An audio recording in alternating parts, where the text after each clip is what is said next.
Gracias, Anastasia. Eh, Tras los anuncios dramáticos del presidente Trump durante su mensaje, su viaje al Oriente Medio, hay alguna esperanza. Netanyahu tiene el objetivo en este operativo de destruir el potencial de establecer un Estado palestino, dando una solución final a la cuestión palestina mediante la destrucción de masas con la complicidad de Occidente. ¿Existe esperanza de una alternativa al plan genocida de Netanyahu? Lyndon LaRouche esbozó una solución al problema palestino en 1975.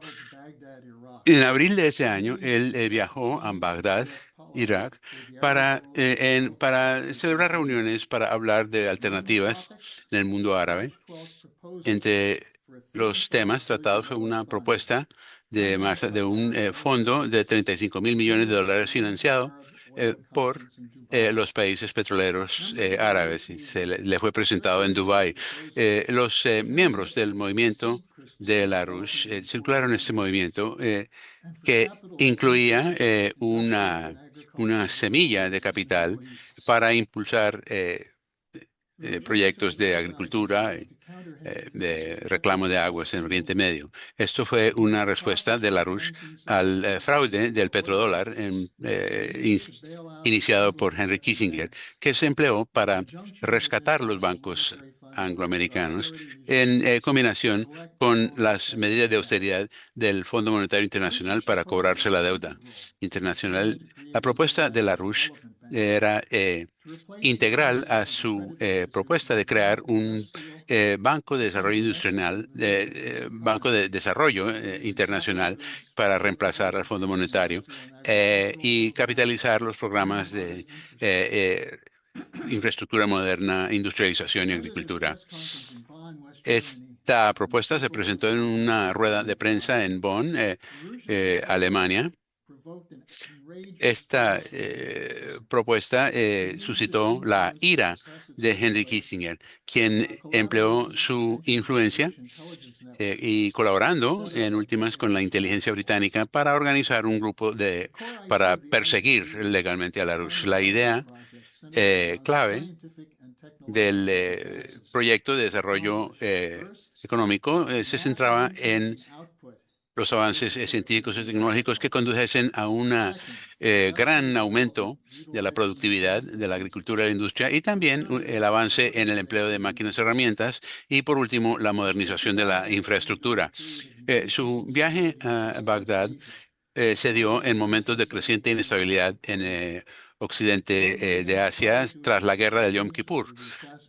Esto desembocó en el asesinato del rey Fahd de Arabia Saudita en marzo y condujo en abril a una guerra civil en el Líbano.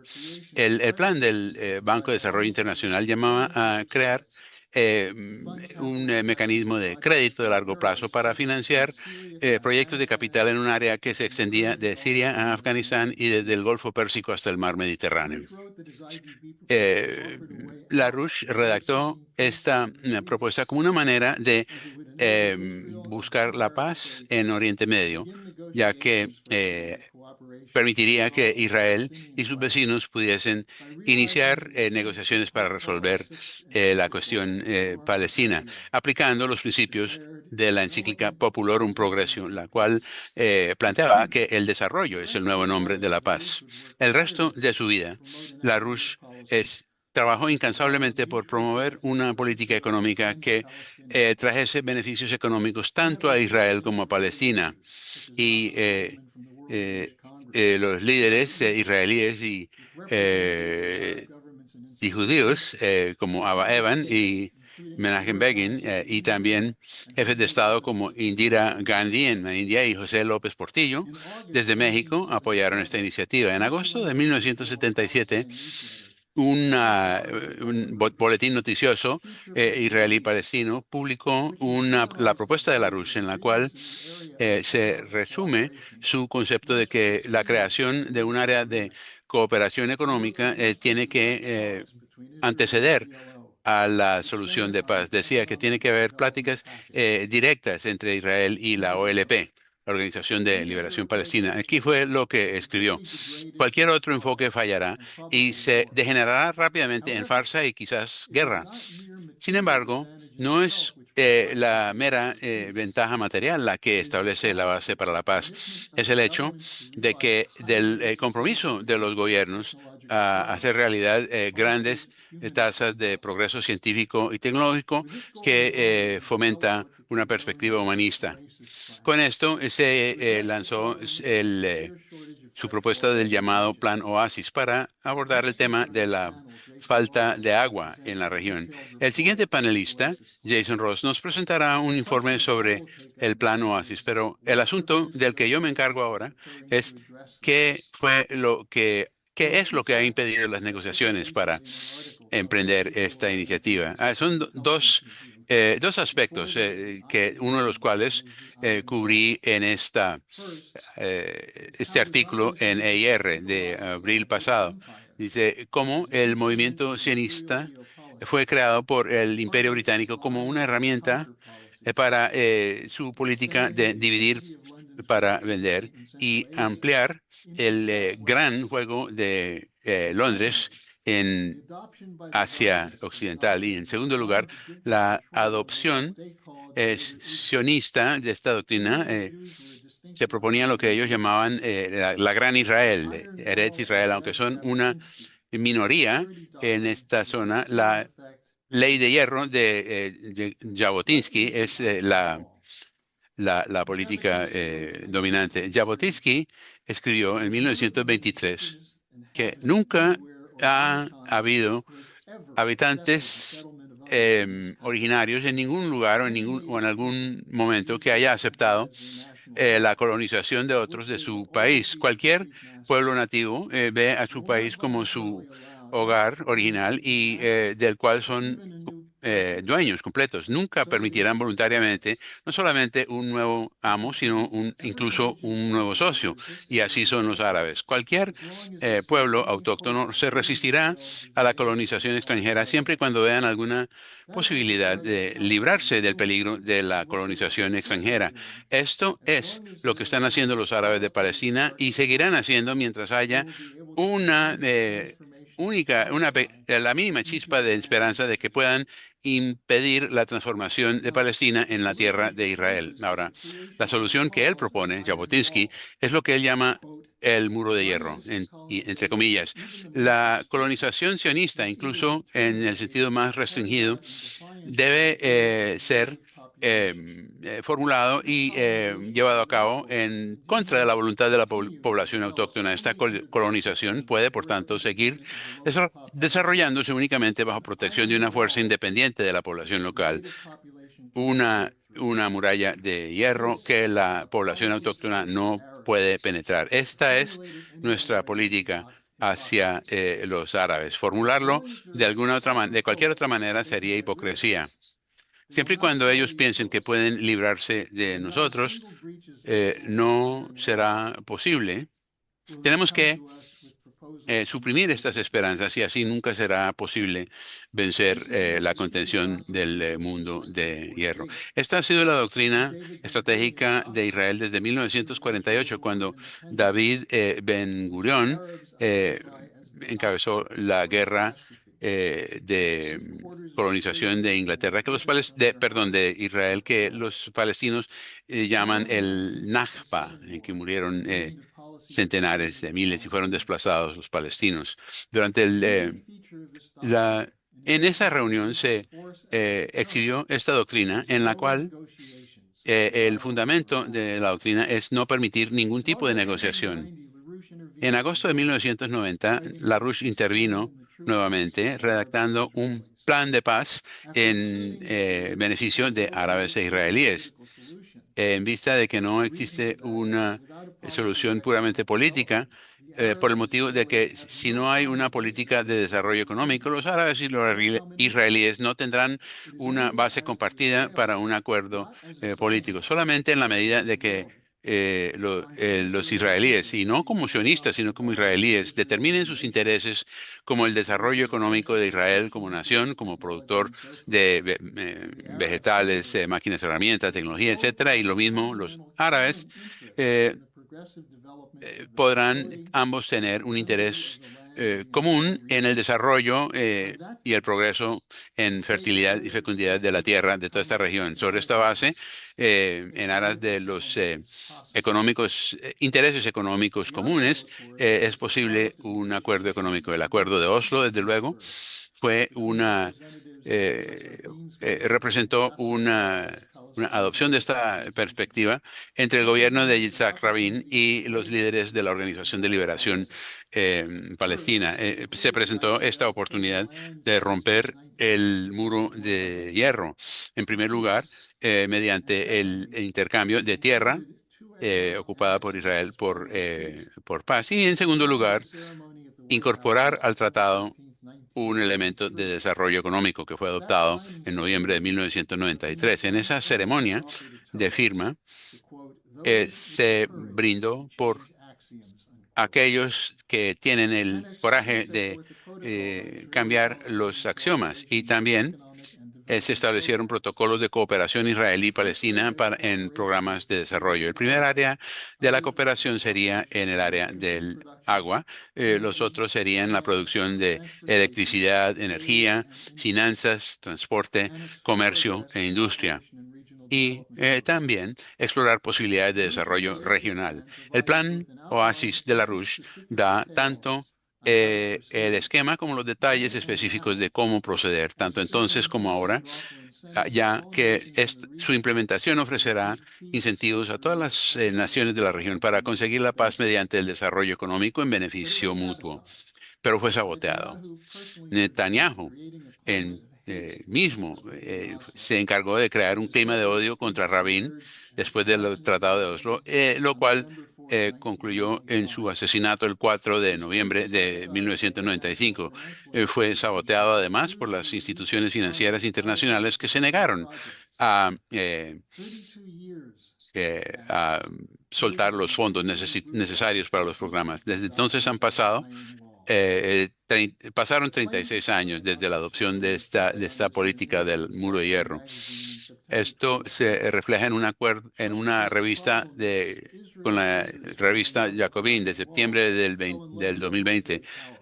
El problema, decían, es que los líderes israelíes se enamoraron de la muralla de ríos, de hierro, se enamoraron del poder militar y como resultado están dependiendo de su superioridad militar para imponer un acuerdo con los palestinos. Netanyahu nunca ha mostrado ningún interés en resolver los asuntos económicos mediante la negociación. Desde 1997, ningún gobierno israelí ha tenido la intención eh, de llegar a un acuerdo. La excepción fue el, eh, eh, el acuerdo que aceptó Isaac Rabin, quien fue el único primer ministro israelí que se comunicó con los palestinos. Ninguno de sus antecesores ni sucesores aceptaron ninguna negociación con los palestinos. Su padre era el secretario de Jabotinsky en Estados Unidos. En julio del 2023, Netanyahu eh, reconfirmó su adherencia a esta doctrina. Dijo, 100 años después de que se estableció la política del muro de hierro con los escritos de Jabotinsky, seguimos implementando su política. Las masacres de los palestinos son el legado de la doctrina de la muralla de hierro. Es hora de derrumbar ese muro de hierro y dejar que corran las aguas. Y concluyo con una cita de Lyndon LaRouche en su carta a Shimon Peres en mayo de 1983. Dice, en las relaciones entre los árabes y los judíos en Oriente Medio, vemos dos movimientos culturales opuestos en cada parte. Por una parte está el legado del Renacimiento árabe y por otra la corriente sufí que destruyó el Renacimiento desde dentro. El judaísmo post-hitleriano es también viene en dos sabores. La una se basa optimísticamente en más de 2000 años de sobrevivencia judía bajo la diáspora. La otra toma el holocausto hitleriano en forma pesimista como su base su punto de partida. La base cultural de la paz entre árabes y judíos tiene que ser la coherencia de los impulsos del Renacimiento árabe con los principios de 2000 años de sobrevivencia judía en Europa. La función del desarrollo económico regional es desatar un renacimiento cultural entre árabes y judíos en la región para establecer un movimiento en pro de la estabilidad de cada una de estas naciones y fomentar entre ellas un criterio común de dignidad del individuo de tal forma que la vida de cada nación sea sagrada para todos. El desarrollo económico por sí mismo no bastará para dar pie al renacimiento que deseamos, pero ese renacimiento no se podrá efectuar sin una base en el desarrollo económico vigoroso. Y para concluir, repito, rompamos el muro de hierro y dejemos que fluya el agua del plan Oasis. Gracias.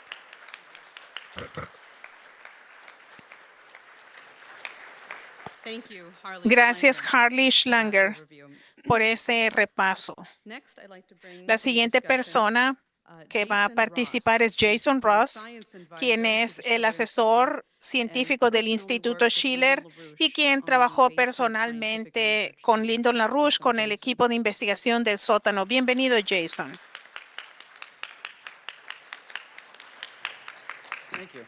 Gracias. Voy a seguir con el plan de LaRouche de desarrollo económico, especialmente su plan Oasis para el suroeste de Asia.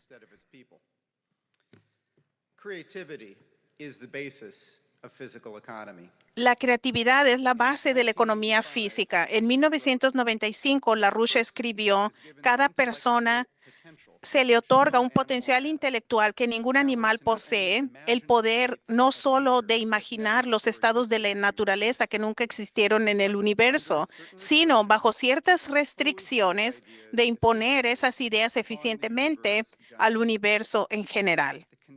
La condición para lograr esto es que esa imaginación se ajuste a la legitimidad universal. Es la creatividad así definida la que representa el intelecto de la persona individual moldeado a imagen del intelecto eficientemente creativo de Dios. Esto significa que uno puede reconocer entre nuestras propias formas eficientes de estados intelectuales una cualidad que refleja la imagen de Dios. Hablemos sobre eso. ¿Qué significa que la persona individual, su intelecto está moldeado a imagen del intelecto eficientemente creativo de Dios?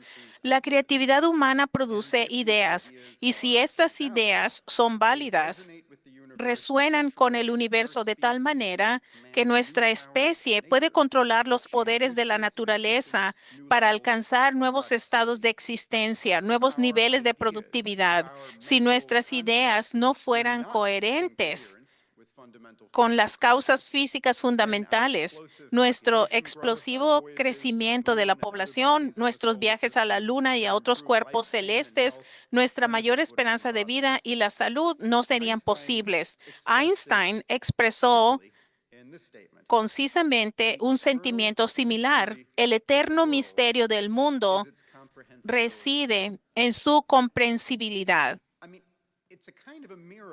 Es como un milagro, ¿no es así? Que estas cosas que tenemos en nuestra cabeza, nuestras ideas, son capaces de lograr resultados que transforman de manera fundamental la relación de las especies con la naturaleza y entre ellas y el descubrimiento. Debemos comprender el universo y usar ese conocimiento para mejorar nuestro dominio de la naturaleza y nuestras concepciones culturales y nuestra visión del hombre. Bajo el paradigma malthusiano que domina la mayoría de las instituciones transatlánticas, la relación entre los seres humanos y la naturaleza está patas arriba. A los niños de hoy les enseñan que la intervención humana en el mundo natural es intrínsecamente mala al violar un estado de la naturaleza supuestamente ideal, inmaculado por la acción humana. Bajo esta perspectiva, nuestra especie es culpable hasta que se demuestre su inocencia. El paradigma verde debe superarse, no solo para desarrollar a esta región del mundo, el suroeste asiático, pero para liberar a nuestra población del neocolonialismo que se presenta como el ecologismo. El ambiente más importante para los seres humanos no es el llamado natural. ¿Con qué ambiente tú interactúas? Con el ambiente sintético, nuestro ambiente creado, que mediante el mejoramiento aumentamos el nivel de vida, los sistemas de electricidad, navegación fluvial. Esto es el ambiente sintético. Empecemos con eso.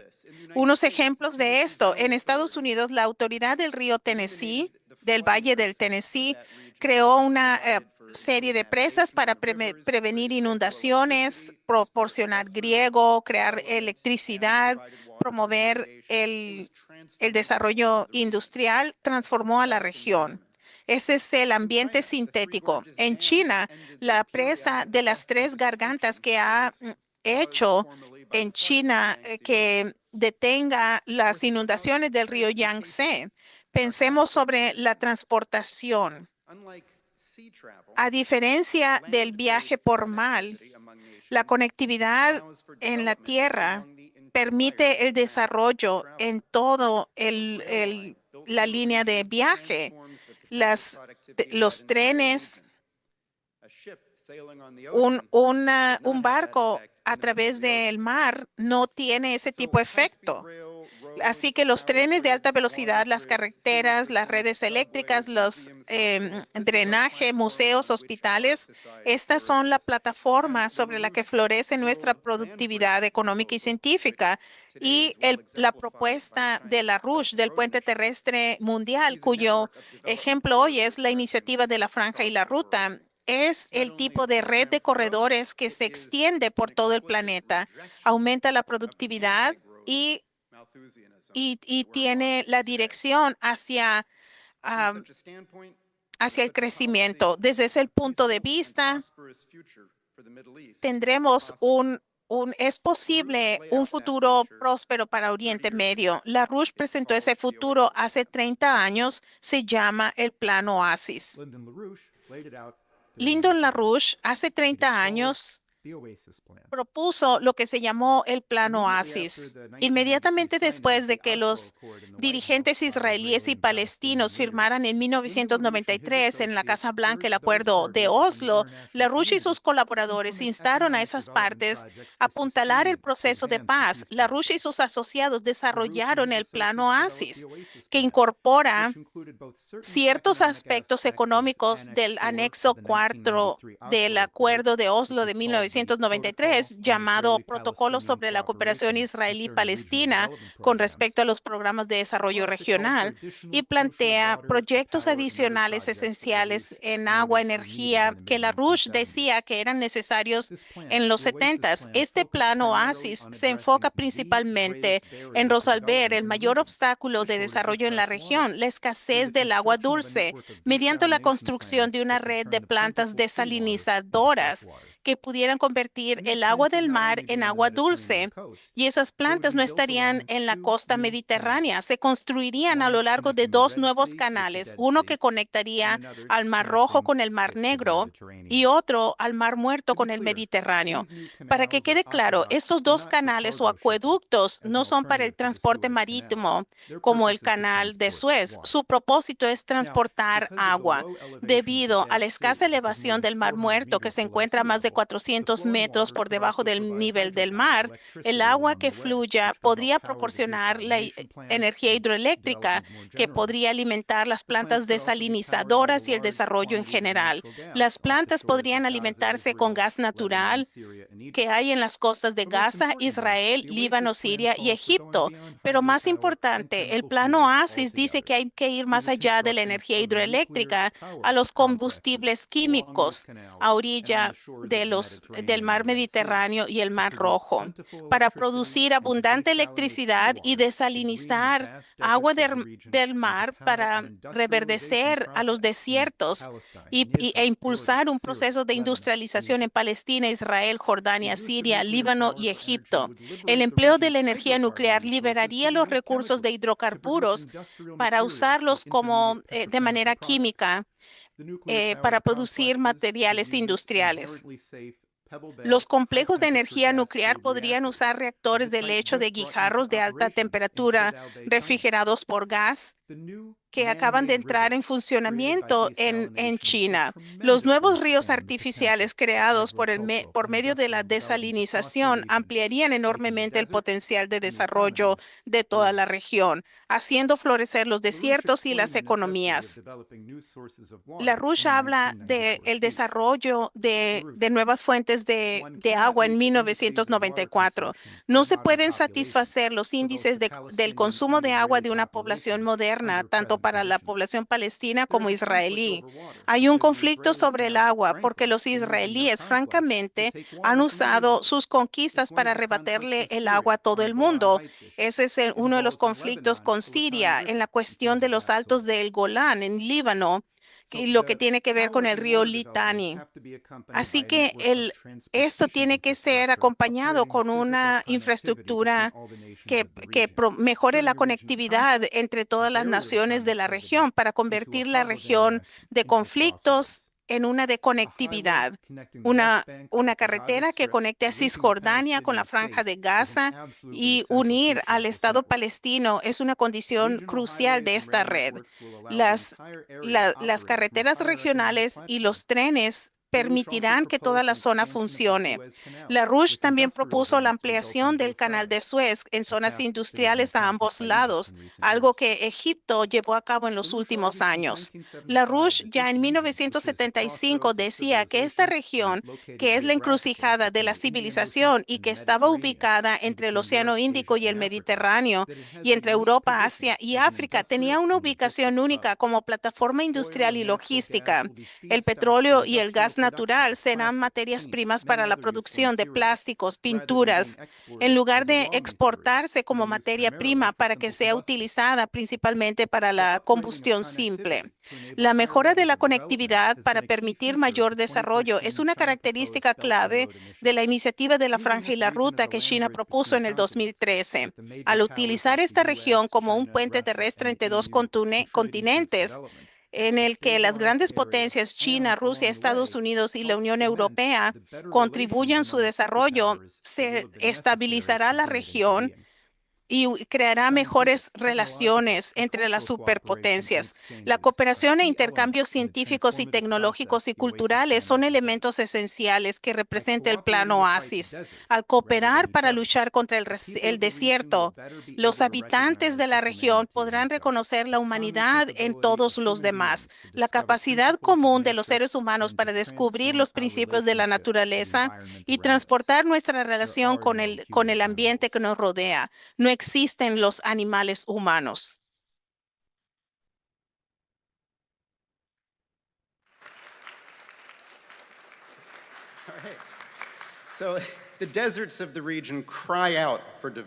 Los desiertos piden que haya desarrollo y este plan no es una aspiración distante, no es un sueño de lo que se podría lograr con la paz, es mediante al paradigma internacional de las relaciones entre los países que apoyen este enfoque, como discutimos en el primer panel, que es esto posible.